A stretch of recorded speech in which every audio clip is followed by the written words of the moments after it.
Assalamualaikum warahmatullahi wabarakatuh. Segala puji bagi Allah yang telah menjalankan Nabi Muhammad SAW dalam perjalanan yang penuh hikmah dan pelajaran, yaitu Isra Mi'raj.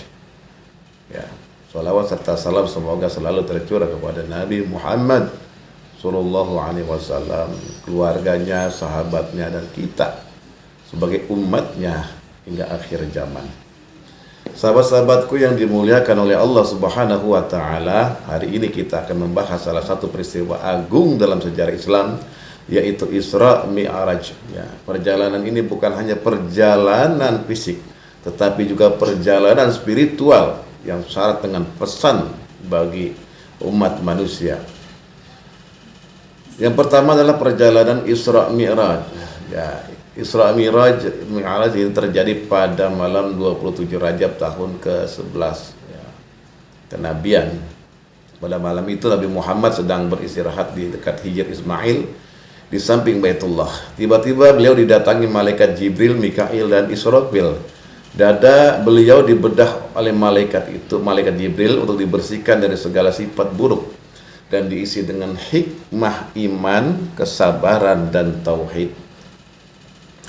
Setelah itu beliau dipersiapkan untuk perjalanan suci ini dengan menggunakan kendaraan buruk. Ya, kendaraan ini memiliki kecepatan luar biasa. Ya, langkahnya sejauh mata memandang dan dilengkapi dengan sayap di kedua sisi tubuhnya. Dengan buruk inilah Nabi Muhammad memulai perjalanan menuju Masjidil Aqsa di Palestina, ya, ditemani oleh Jibril dan Mikail. Ya. Yang kedua, berhenti di tempat bersejarah. Ya. Di dalam perjalanan, Nabi SAW berhenti di beberapa tempat penting. Ya, Madinah, ya, Thayyibah, ya, tempat di mana kelak Nabi akan berhijrah. Madian, ya, pohon Nabi Musa, ya, tempat Nabi Musa alaihissalam berteduh ketika melarikan diri dari kejaran Firaun. Kemudian Gunung Tur Sinai, ya, Gunung Tur Sinai, yaitu tempat Nabi Musa menerima wahyu dari Allah Subhanahu wa Ta'ala. Kemudian Bethlehem, ya, tempat kelahiran Nabi Isa alaihissalam. Di setiap tempat Nabi Shallallahu Alaihi Wasallam melaksanakan sholat sunnah 2 rakaat. Ini mengajarkan kita bahwa tempat-tempat bersejarah dalam agama memiliki kedudukan penting dan perlu kita hormati. Ya. Yang ketiga adalah pelajaran di sepanjang perjalanan. Ya. Nabi Sallallahu Alaihi Wasallam juga mendapatkan banyak pelajaran dari hal-hal yang dilihatnya. Umat yang menanam dan langsung memanen. Ini adalah gambaran umat yang berjihad dan beramal soleh. Amal mereka dilipat gandakan oleh Allah Subhanahu wa Ta'ala. Jin Ifrit yang membawa obor. Jin ini hendak mengganggu Nabi Sallallahu Alaihi Wasallam, tetapi padam dengan doa perlindungan yang diajarkan oleh malaikat Jibril. Ya. Kemudian aroma harum masyitoh, ini adalah penghormatan kepada seorang wanita solehah yang tetap beriman meski disiksa oleh Firaun. Yang keempat adalah gambaran perilaku manusia.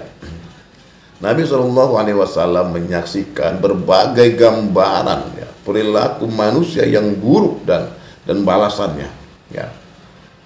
Orang yang malas sholat, ya, memukul kepala sendiri hingga pecah, tetapi kembali utuh dan dipukul kembali. Ya. Orang yang tidak berzakat, ya, memakan tanaman berduri dan zakum. Ya. Orang yang berzina, ya, memilih daging busuk daripada daging segar.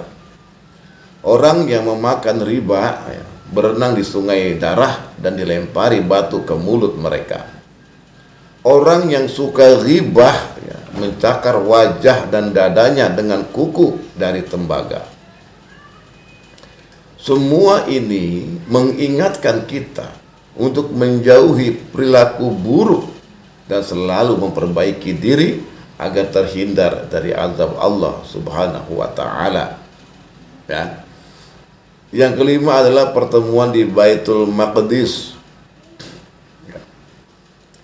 Setelah sampai di Masjidil Aqsa, ya, Nabi Shallallahu Alaihi Wasallam memimpin sholat dengan para nabi, ya, sebagai makmum. Ini menunjukkan keutamaan Rasulullah sebagai pemimpin para nabi dan keistimewaan umatnya. Selanjutnya adalah yang keenam, Mi'raj ke langit dan perintah sholat. Setelah Isra, Nabi SAW melakukan Mi'raj ke langit. Di setiap lapisan langit beliau bertemu dengan para nabi seperti Nabi Adam, Nabi Ibrahim, Nabi Musa, dan Nabi Isa. Di Sidratul Muntaha, Nabi menerima perintah sholat langsung dari Allah Ta'ala. Awalnya 50 waktu, tetapi atas permohonan Nabi Musa jumlahnya diringankan hingga menjadi 5 waktu dengan pahala setara 50 waktu. Sahabat-sahabatku yang dimuliakan oleh Allah Subhanahu wa taala, ada banyak hikmah yang bisa kita petik dari peristiwa ini. Yang pertama, kepatuhan pada Allah. Salat adalah kewajiban utama umat Islam yang langsung diperintahkan oleh Allah. Ini pentingnya menjaga salat dalam kehidupan sehari-hari. Ya. Yang kedua, kesucian hati dan iman. Sebelum perjalanan ini hati Nabi dibersihkan. Kita pun harus senantiasa membersihkan hati dari sifat buruk, ya, seperti iri, dengki, dan sombong. Yang ketiga adalah kepemimpinan Rasulullah. Dengan menjadi imam bagi para nabi, Rasulullah menunjukkan kedudukan beliau yang mulia di hadapan Allah Subhanahu wa taala. Yang keempat adalah kehidupan akhirat, gambaran azab bagi orang yang berdosa, mengingatkan kita untuk selalu menjaga amal dan menjauhi perbuatan buruk. Ya. Sahabat-sahabatku yang dimuliakan oleh Allah Subhanahu wa taala, Isra Mi'raj bukan hanya sebuah peristiwa. Ya, bukan hanya sebuah peristiwa perjalanan, tetapi juga pelajaran besar tentang pentingnya iman, amal, dan kesetiaan kepada Allah Subhanahu wa taala. Mari kita jaga sholat kita, jauhi dosa, dan perbaiki diri agar menjadi umat yang dicintai Allah dan Rasul-Nya. Ya Allah, jadikan kami termasuk orang-orang yang senantiasa menjaga sholat, beramal soleh, dan menjauhi dosa. Limpahkanlah rahmat-Mu kepada Nabi Muhammad SAW yang telah membawa cahaya Islam kepada kami. Amin ya rabbal alamin.